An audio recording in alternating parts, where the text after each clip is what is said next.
여러분, 오늘 저는 친구라고 하는 제목을 던졌습니다. 우리가 이 땅에 살면서 믿음의 친구도 필요하고요, 그리고 믿지 않는 사회에서도 얼마나 그 사람이 좋은 친구를 가졌느냐. 그래서 옛말에 친구를 보면 그 사람을 안다 하면은, 우리 초등학교 동창회가 어느 산골짜기 모인다고 그래서 우리 아들 능한이를 어릴 적에 데리고 간 적이 있었어요.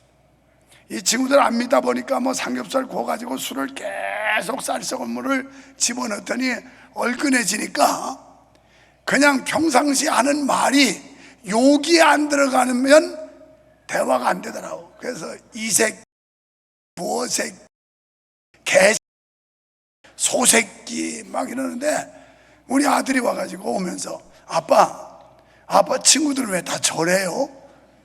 그 다음에 내가 동창회 우리 아들을 데리고 가지를 못했어요. 왜냐하면 욕 아니면 말을 못하니까 이 아이가 이상하게 보이는 거예요. 그래서 야, 아빠 친구들이 예수 안 믿으니까 술 먹어서 술 기운에 이렇게 얼큰해가지고 정신이 약간 왔다 갔다 해서 그러는 거야. 그래도 그렇지요, 무슨 욕을 그렇게 하느냐고. 요새 애들 욕 다 합니다. 다 알아요. 그래서 친구를 보면 그 사람을 안다는 말이 있어요.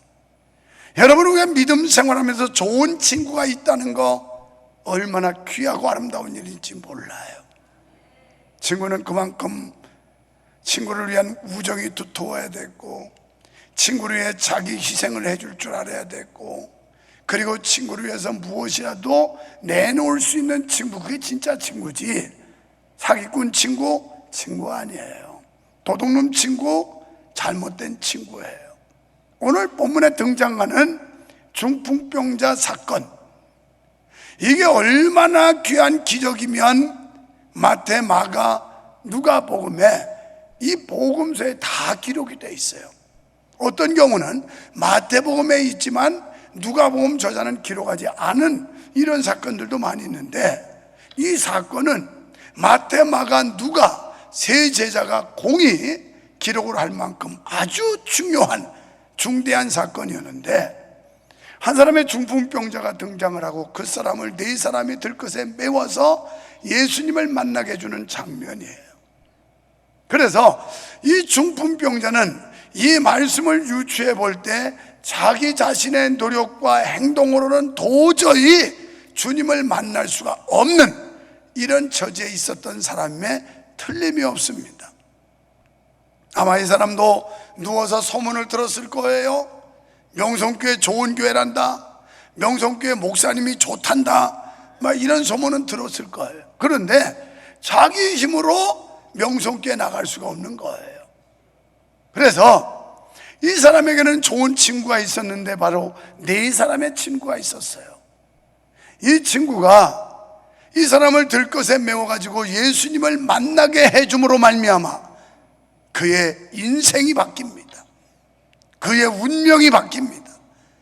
평생을 다른 사람의 도움이 없이는 안 됐던 사람, 자력으로는 예수님을 만날 수 없던 사람, 소문을 듣자니 예수님 만나면 인생이 바뀌고 삶이 전환됐고 운명이 바뀐다는 이야기를 들어서 자기도 만나고 싶은 간절한 소망을 가지고 있었겠지만 자기 힘으로는 도무지 주님을 만날 수가 없었던 겁니다. 그때 네 명의 친구가 그에게 도움을 줍니다. 그리고 예수님을 만나게 함으로 이 사람의 평생의 소원인 병에서 노임받게 되었고, 남의 도움을 받던 신세에서 남을 도와주는 사람으로 전환할 수 있는 엄청난 일이 벌어지게 됩니다. 오늘 영적으로 이 중풍병자는 믿지 않는 자들을 말해요. 주님을 아직 모르는 사람들, 교회와 먼 거리를 가지고 있는 사람들, 이런 사람들을 말하는데, 여기 중풍병자가 네 명의 친구의 헌신으로 말미암아 삶이 바뀐 것처럼 우리는 저 교회밖에 믿지 않는 사람들에게 그들을 예수 그리스도를 만나게 해줌으로 인생이 달라지고 운명이 변하게 되는 이런 역할을, 여기 있는 네 명의 친구처럼 우리도 이런 사명을 감당해야 될 줄로 믿습니다. 여러분, 주에 믿지 않는 사람들을 돌아보세요. 그들 자신 스스로 도무지 구원할 수가 없습니다. 마귀와 그 세력들에 의해 압제당하고 있기 때문입니다. 그러나 주 안에서 자유함을 얻은 우리는 할 수 있다는 겁니다. 우리가 할 수 있다는 믿음 가지고 시도할 때 성령님은 그때 일하기 시작하실 것입니다. 우리의 돈과 시간과 땀과 열정을 조금만 나눠주기로 작정한다면 우리가 한 영혼을 구원하는 일은 쉬울 것입니다. 저는 어저께 강릉에 갔다 오면서 갈등을 많이 했어요. 이 메시지 내용으로 볼 때 우리가 다음 주 곧 전도 축제 진군식을 하게 될 터인데 이제 영혼을 살리는 헌금이라고 해서 차트를 하나 만들어라고 해야 되겠다 이렇게 생각했는데 진군식이 몇 주 남았길래 아이고 그때 하지 뭐 미루었어요. 일부 예배 설교를 하면서 이건 나의 착오였다. 그래서 그 차트 그만 찍찍찍찍 꺼놓고 영혼 살리는 헌금 이렇게 해서 우리가 전도 축제를 하면서 드려지는 예산 영혼을 살려내기 위해서 우리가 물질로 헌신해야 되겠다고 하는 걸 그려 달으라고 그랬는데 달았어요? 안 달아서 되게 힘들구나. 그거 아무것도 아닌데 모주주에다 그냥 매직 가지고 그만 쭉쭉쭉쭉 꺼놓으면 그러면 되는 거던데 그렇게도 힘드나? 하고 있어? 아니, 안 들려. 하여튼 못했다는 거 아니야. 결과는 못했다는 거야. 벌써 이게 힌트가 탁 나가면 탁탁탁탁 덥석덥석 물어가지고 쫙쫙 하는 이런 기동성이 있어야 되고 기밀함도 있어야 되고요. 이게 순발력이라고 하는 거예요. 순발력. 내 자랑 같지만 유목사가 약간 멍청한 것 같지만 순발력이 빠릅니다. 지난 주일날 사교에 우승했다는 거 알았죠? 순발력이에요. 격발을 어느 타임에 하느냐. 모든 만사가 여러분 인생 살면서 순발력이 없으면 그 인생은 잘 살지 못합니다. 순발력이라는 건 그 타이밍 이걸 잘 잡는다는 거거든요. 타이밍을 놓쳐버리면 그때는 이미 늦어요.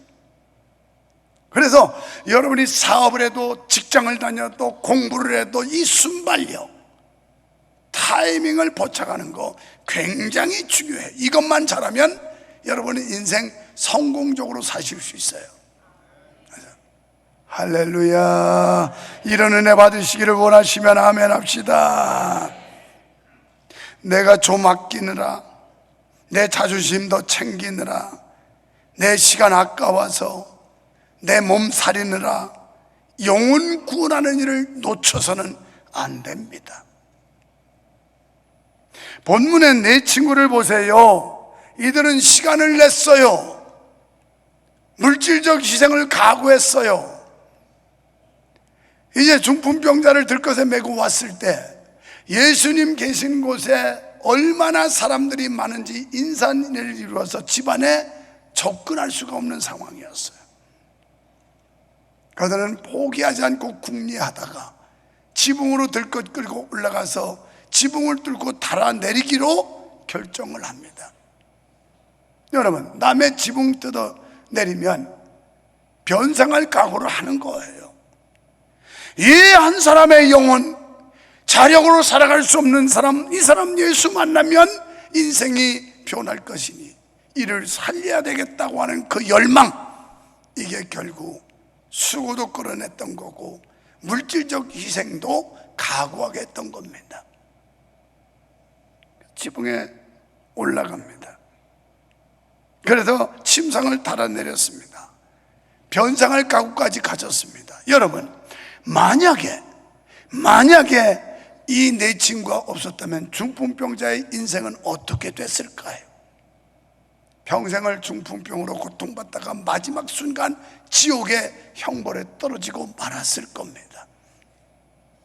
여러분, 이 쉰들러 리스트라고 하는 영화가 있어요. 1993년부터 제작해서 1994년에 개봉한 미국에서 제작된 다큐 영화죠.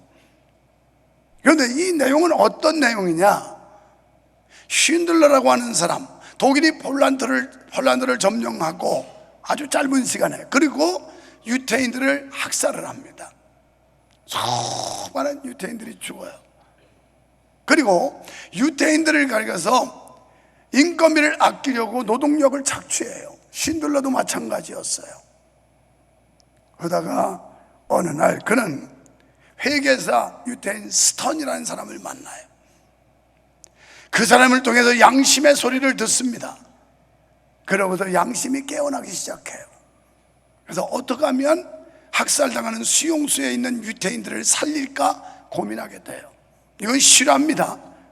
원래 작가는 그 호주 사람이 이 소설을 쓴 거예요. 그런데 소설이 아니라 신들러를 통해서 목숨을 구원받은 유태계 미국인이 이 소재를 줍니다. 이런 일이 있었다고. 그래가지고 소설을 쓰고 이걸 바탕으로 해서 영화가 제작돼서 이게 베스트셀러가 됐던 그런 영화 책이에요. 그래서 신들러는 양심이 살아나기 시작해요. 비양심적이었던 사람이 양심이 살아나면서 어떻게 하면 저 수용소에 있는 유태인들을 살릴까 그러면서 그는 스턴과 고민을 해요. 그러다가 독일군 장교, 수용소를 관리하는 장교를 매수하기로 결심을 해요. 그래서 자기 재산을 조금씩 갖다 하면서 이 포로 한 명을 놓아주는데 얼마씩 가격을 매겨서 장교에게 그 뇌물을 줍니다. 그러면서 끌어낸 사람들이 1100명이에요. 이게 쉰들러의 리스트라고 하는 책이고 영화예요. 마지막 순간 압권의 장면이 뭔지 아세요? 쉰들러는 이렇게 말합니다. 내가 이 자동차만 팔았더라도 엄청난 사람들의 목숨을 구해줬을 텐데, 내 손가락에 있는 금반지 이거 하나만 팔았더라도 한 명의 목숨을 더 살려냈을 텐데, 그러면서 오열을 해요. 이게 압권이에요. 오늘 사랑하는 여러분, 우리가 한 영혼 한 생명을 살려내기 위해서 이만한 열정과 뜨거운 가슴이 있습니까? 여러분, 우리는 한 영혼의 가치를 돈으로 환산할 수 없기에 영혼 구원을 위하여 물질을 내어 놓아야 합니다. 마태복음 16장 26절에서 예수님은 말씀하시기를 한 영혼의 가치를 천하에 비유하셨어요. 한 영혼은 천하보다도 귀하다. 그리고 내 친구는 협력했습니다. 혼자 있었다면 침상을 끌고 지붕에 올라갈 수가 있었겠습니까? 아니면 침상을 달아내릴 수가 있었겠습니까? 네 사람의 협동이 중풍병자의 인생을 바꿔줬습니다. 주님께서는 내 친구의 믿음을 보시고 첫 마디가 내 죄사함을 받았느니라 이렇게 말씀해요. 이 말씀에 우리는 주목해야 합니다. 여기서 우리는 합심하면 그 믿음은 더욱 커지고 역사하는 힘이 더 많다는 것을 알 수가 있어요. 예수님은 내 친구의 믿음을 보시고 이렇게 기록하고 있어요. 여기 중풍병으로 고통받는 한 사람의 믿음이 아니라 이 사람을 위해서 자기의 시간도 내놓고 물질도 내놓고 열정도 내놓고 헌신한 네 사람의 친구의 믿음을 보사 내 죄사함을 받았느니라 이렇게 말씀하세요. 여러분, 우리 주변의 비신자들은 대개 스스로 교회에 나오지 못합니다. 나올 힘도 없고 나올 용기도 없고 마음조차 없습니다. 교회의 문턱을 넘는 것이 죽는 것보다 어렵습니다. 우리가 중풍병자의 내 친구처럼 이들을 도와주어야 합니다. 나올 힘도 없고 용기도 없고 교회 문턱 넘어선다는 게 죽는 것보다 힘들어하는 저 교회 밖에 수많은 사람들에게 우리는 네 명의 친구처럼 협력하고 그들을 도와줘야 된다는 사실을 믿으시면 아멘 합시다. 여기서 우리는 소그룹 공동체의 중요성을 한 번 더 느끼게 돼요. 우리가 소그룹 몇 명이 힘을 모으고 목장에서 교구에서 힘을 모으며 이렇게 위대한 일을 행할 수 있고 놀라운 역사를 만들어낼 수 있다는 겁니다. 그런데 중풍병자와 내 친구들이 예수님을 배웠을 때 예수님이 첫 마디가 뭔지 아세요? 내 죄를 사함받았느니라. 지금요, 중풍병자와 내 친구는 이 말 들으러 온 게 아니라고요. 이 사람들은 내 자리를 들고 걸어가라, 이 소리 들으러 왔어요.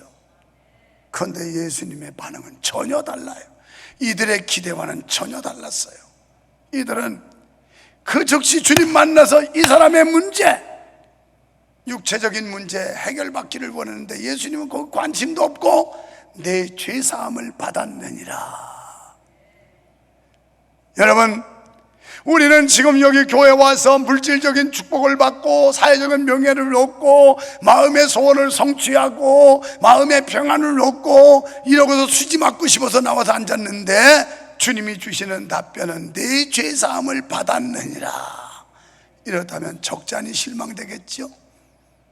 아픈 몸을 끌고 온 사람, 가난에 허덕이는 사람, 그리고 지위가 낮아서 망신스럽다고 굴욕적인 삶 속에서 아파하는 사람, 이 사람들이 와가지고 여러분, 예수를 믿으면 물질의 축복을 받아요, 예수 믿으면 명예를 얻게 돼요, 예수 믿으면 무조건 병도 다 나아요, 이런 얘기 들으러 왔는데 그 얘기는 온데간데 없이 사라져버리고 내 죄사함을 받았느니라.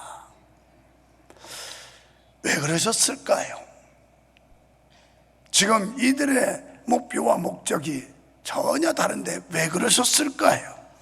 그 이유는 우리의 짧은 인생의 삶보다 영원한 삶에 대하여 하나님은 관심이 더 크다는 걸 보여주고 있는 거예요.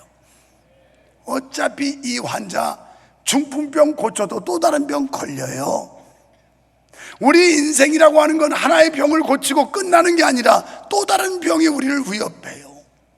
그러니까 우리의 짧은 인생 속에서 어차피 병 고쳐도 또 다른 병에 걸리지만, 그러나 이 죄사함을 받는 복은 영원한 복이기 때문에 주님은 그 말씀을 하신 줄 믿습니다. 이처럼 하나님께서는 우리의 영원함에 관심을 갖고 계시다는 거예요. 또 다른 이유는 거기에 율법을 중시하는 서기관들이 있었어요. 이 말씀 잘 읽어보세요. 이 서기관들이 뭐라고 그래요? 참남하도다. 아니, 어떻게 하나님이나 하실 수 있는 걸 예수 지가 죄를 사한다고 하느냐, 이것 때문에 막 참남하다고 그러면서 반발을 하고 공격하려고 그래요. 그러니까 오늘 8절에 보면 그들이 무슨 마음을 먹었는지 중심을 아시고, 이렇게 나와요. 오늘 우리 하나님은 우리의 중심을 보십니다. 여러분이 지금 무엇을 기대하고 나오셨는지 주님은 다 아세요. 다 아세요. 그래서 주님은 여러분의 기대에 맞춰서 말씀하시는 게 아니라 그보다 더 고차원적인 것, 더 영원한 것, 이 세계에 대해서 말씀을 하는데, 여기 서기관들은 율법을 중시하는 사람들이었어요. 그래서 율법적 신앙을 가지고 예수님의 신성을 부정했어요. 하나님의 아들이라는 걸 믿지 않았어요. 그런데 예수님이 내 죄사함을 받았다고 하는 말에 굉장히 격분하게 된 거예요. 상당히 감정이 거슬러진 겁니다.